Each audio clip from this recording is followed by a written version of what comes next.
You are most welcome, our dear visitors. My name is Jacob Eno and I'm in primary 6th class. Today I'm going to teach you about the meaning of air transport. It is a helicopter as you are seeing, but first of all we need to know some of the parts found on our helicopter. We have the propellers as you are seeing, we have the motors, and we have the lights plus the solar energy comes from a topic called energy resources. Energy resources is a topic taught in primary 7 first term and primary 6 second term.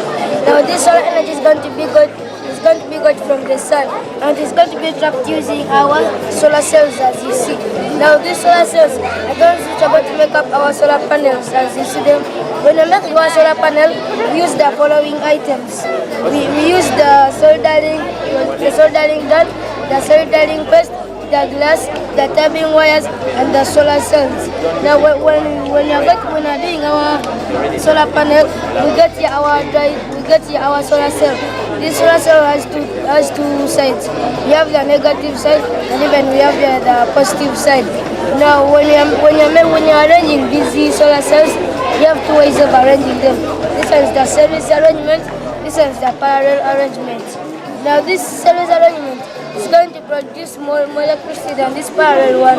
It is because this series arrangement it has less resistance than this one. Now when we are making our solar panel, we are going to get our solar cell which has two sides, the negative and the positive. When we get it, we get another solar cell.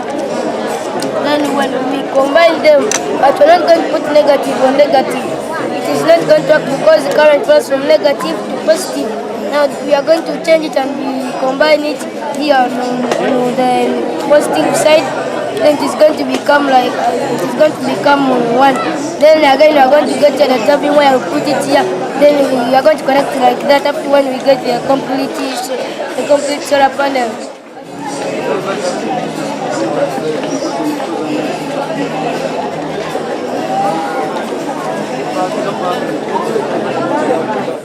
This is the human eye. This human eye is the part of the eye that is used for sight. This eye uses light for seeing. The light rays, when they enter your eye, they carry the object. When the light rays come carrying the object, they are focused onto this convex lens. When the light rays are focused on the convex lens, kitegeeza nti zino light rays ezise ziba zigenda twalibwa ku kye bayita retina. Retina we wantu mu kifo mu liiso where the images are formed. Kachiwa kitegeeza nti this eye has very many parts. First of all, it has what they call the cornea, the conjunctiva, the aqueous humor, the pupil, the iris, the convex lens, the suspensory muscles, the vitreous humor, the retina, the fovea, the choroid, the sclera, the blind spot, and then the optical nerves. All these parts have different functions. For example, what they call the cornea. This one lets in light by reflection. When it lets in light, this light will reach what they call the pupil. This pupil is the hole. These iris,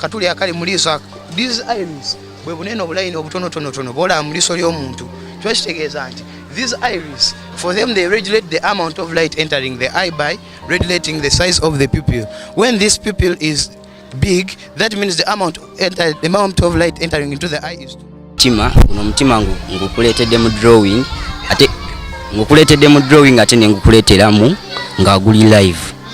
Guno mutima twafunye ogw'embuzi, tulina na guno oguli ku drawing nga wenkugambye. Guno mutima, this heart is found in the chest cavity and is protected by the rib cage. Kyendeezaako okugamba rib cage egana magumba g'okwatako mu kifuba n'ogawulira.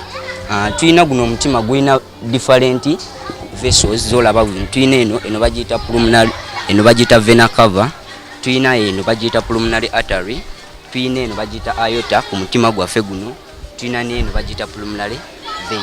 Zino vessels eziri kuno tulinako veins nga wembadde nkugamba, tulinako ne arteries. Kati tulinako veins ezigenda okuleeta omusaayi ezigenda oleeta omusaayi mu mutima nga ogenda okulaba dati. Eno vein omusaayi tugenda nyiga bwe tuti omusaayi gujje munda. Kyekimu n'eno vein kyegenda okukola egenda bwe tunanjigeera omusaayi gujja kujja guyingire mu mutima. Then we gunamala oyingira mu mutima, guno mutima jukira guyina muscles. Those are the cardiac muscles. Those cardiac muscles are the muscles of the heart. They are going to help that heart to pump. When they pump the blood, this blood will go out by the use of these arteries. This artery, the aorta, which I have told you, it is going to take the blood away to all body parts, to the legs, to the hands, all of them. Then this one, the pulmonary artery, it is going to take blood to the heart, no, to the lungs, as you are going to see here. Tulina omutima nga mbadde nkugamba zino vessels, tulina zino vessels ezigenda otwala omusaayi ku bibumba bino. Then tulina mbeera ne vessels ezigenda otwala omusaayi to all body parts. Then tulina eno vessel gyolaba wano, eno gyolaba awo, eno wano, era wenkwatayo bwotyo ojja kulaba ekituli nga kigendera ddala mpaka mu mutima. That is this vessel. This is kitegeeza omusaayi, eno vessel egutwala omusaayi bwe gunaava from all body parts, egenda gutwala wa mu lungs nga tugenda okulaba. Then egenda ogujja mu lungs, egenda kubeera eno, kitegeeza eno gyenkulaze eri gujja mu lungs nga wano twasaze ne tulaba. Twasaze ne tulaba nti egenda gujja eno wansi mu lungs, then egutwale mu mutima. Lwaki egutwala mu mutima? Bwena gutwala mu mutima kitegeeza guno omutima this side nga ogiraba wano, eno side goza lwaki eno nene, lwaki eno ntono. Eno this side is very thick nga ogiraba because it is very muscular. Once it is very muscular, it is going to pump blood with high pressure, so it is going to pump the the oxygenated blood from the lungs with high pressure to all body parts. System is important in gaseous exchange. Gaseous exchange ntegeeza okukyusa omukka. Buli muntu ku nsi eno alinomu assa tussa tutya, tugenda tegeera engeri gye tussa n'ebintu bye tukozesa nga tussa, tugenda tandika ebweru. Buli wala omuntu akozesa ki okussa mu kyemmanyi, tumanyi nnyindo.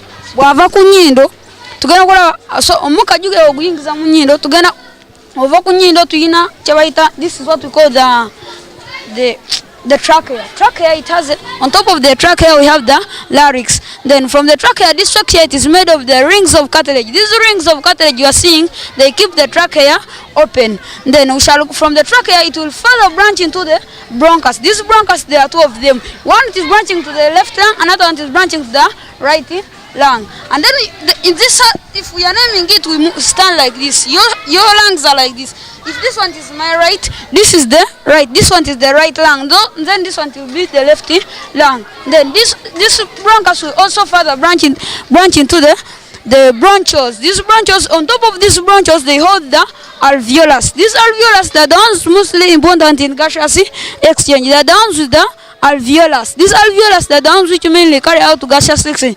And these alveolus are found on the top of the bronchioles. And this is where mainly diffusion takes place. Diffusion, I mean movement of molecules from a region of high concentration to a region of low concentration. Then we have two lungs. This one is the left and right lung. Then we are going to see how do we breathe to start with here. We are going to see how do we breathe. And then we are going to see. Remember, when air enters through here, it will pass through the trachea. Remember, this trachea, it is kept open. Then it enters into the lungs, and then we carry out breathing. How do we breathe? Is what? Breathing, it varies with what we call pressure. If the pressure outside is greater than the one inside, there will be inhalation. Tufunye new term bagita inhalation. Inhalation twakitegeeza ossa oyingiza munda. Katujukira inhalation, we have said that inhalation, the pressure out it is greater than the one inside. That's what we call inhalation. If the pressure inside is greater than the one outside, that will be kidney is under an excretory system, or that's the system that is responsible for the removal of waste products from the body. So ebichafu mubiri ng'omusuro, carbon dioxide, water vapor, so nebifulumya wabweru. So kidney oba ensigo ezikola zituyamba okola okubifulumya. Kazi nene ensigo ziri bbiri mu bubiri, zifaanana ng'ebijanjaalo ng'era bw'oziraba, za reddish brown ye kala yazo. Kazi no kidney zisanga mu abdominal cavity, wano mu kiwato, but on the either sides of the backbone. So on the either sides of the backbone. So ziriwa neno mu mbirizi. Kati tulina structure ya kidney eno supplyingibwa n'omusaayi. Na ene emiswa ebiri egisapplyinga omusaayi. Esooka eno blood vessel tugiyita aorta, eno tugiyita vena cava. So eno aorta supplying omusaayi ogulimu oxygen omungi, so era nga bw'okiraba nti omusaayi gujja ne gusupplyingwa mu zino ensigo. Kati bwegumala filtration kubanga gujja mu nsigo kusobola okuba nga gukola ki gusengejjebwa. Kati bwegujja mu wantu tulinawo kyetuyita cortex, so that's where blood filtration takes place. Then after omusago nga gumaze okusengejjebwa ne guyita mu kyetuyita vena cava, ogiraba ne vena cava so guvayo nga gukola ki nga guddayo. Kati binene ebicafu byonna biba bisigadde bigenda yitibwa mu ureter, so byene byonna bisigadde betuyita urine ureter. Ndozo biyita mu ureter. Kati then this is the urinary bladder, your bladder ey'omunda keeping omusulo for a short period of time, so neema ne biyita mu urethra ne kufulumya abeere okufuka. My name is Onyango Shadrack and I'm going to talk about the human skin.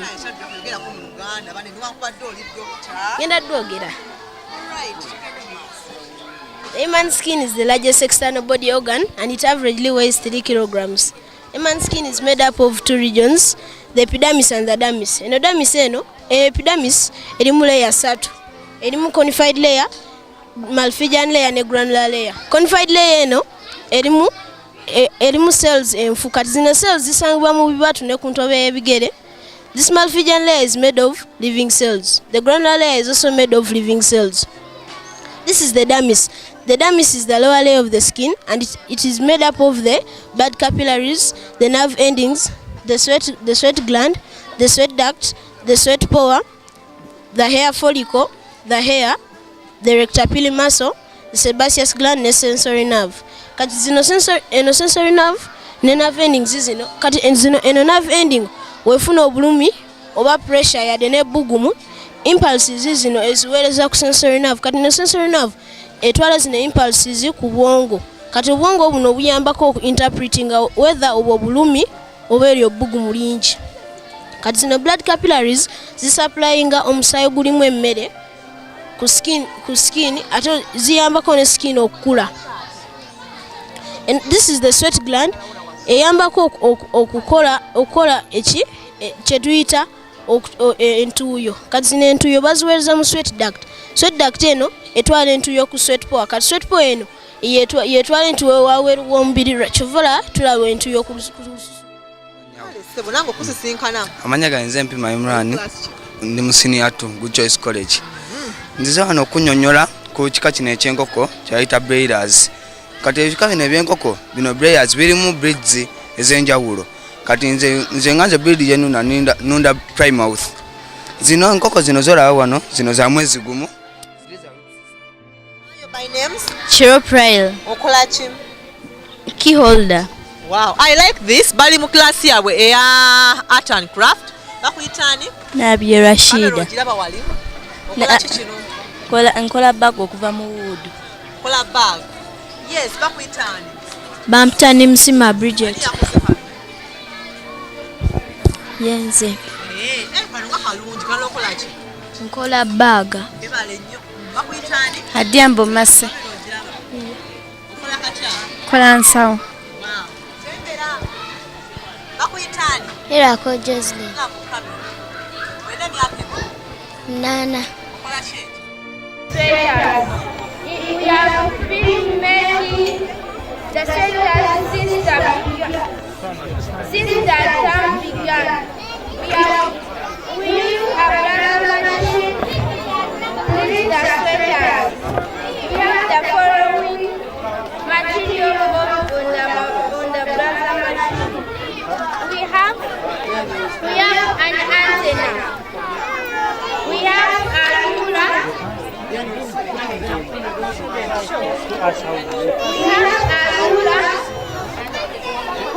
A transfer needle, a casting needle,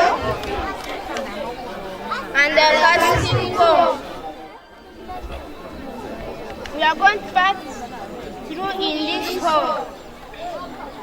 After we turn, we are going to drive once and we put the casting comb so that the sweater can be on the machine.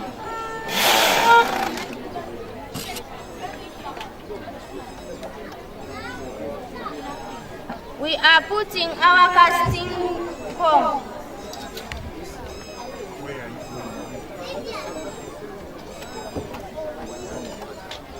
We are going to grind 50 times so that we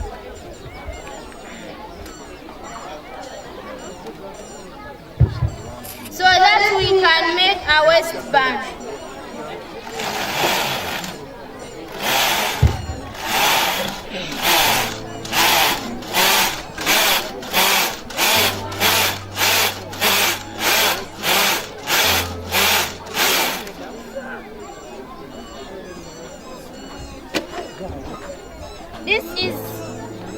This is what we call a waistband.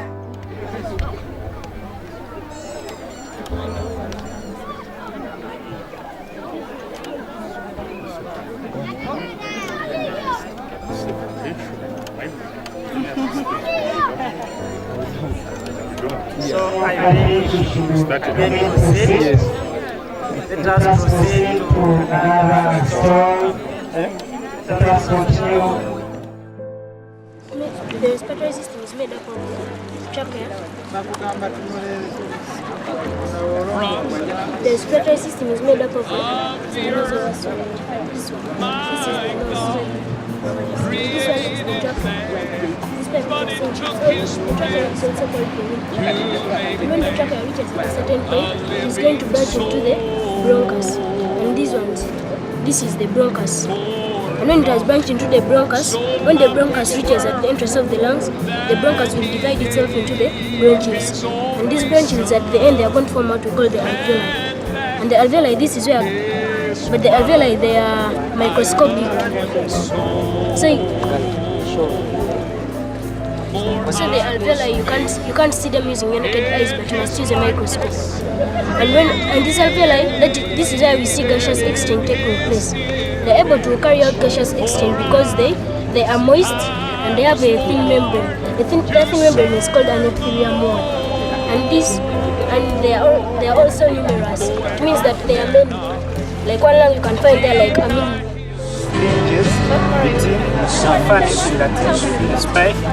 The motor connecting wires and dry cells.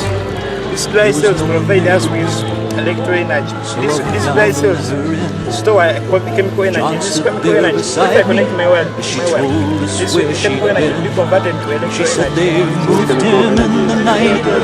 None of us knows where the stone's been rolled away, and now his body isn't there. We both ran toward the garden, then John ran on ahead. We found the stone in the empty tomb, just the way that Mary said. The winding sheet they wrapped him in was just an empty shell. Because this thing inside the pressure is the same as the pressure is onto this water. If there is pressure, it's the same as water will not come out because the pressure is inside the same as the pressure is into this water. If I connect this fan, John believed push out the pressure. Once it's pushing out the pressure, this pressure is outside. This water will raise. When this way, if I connect my mind, this will. I'd seen them crucify him. Then I saw him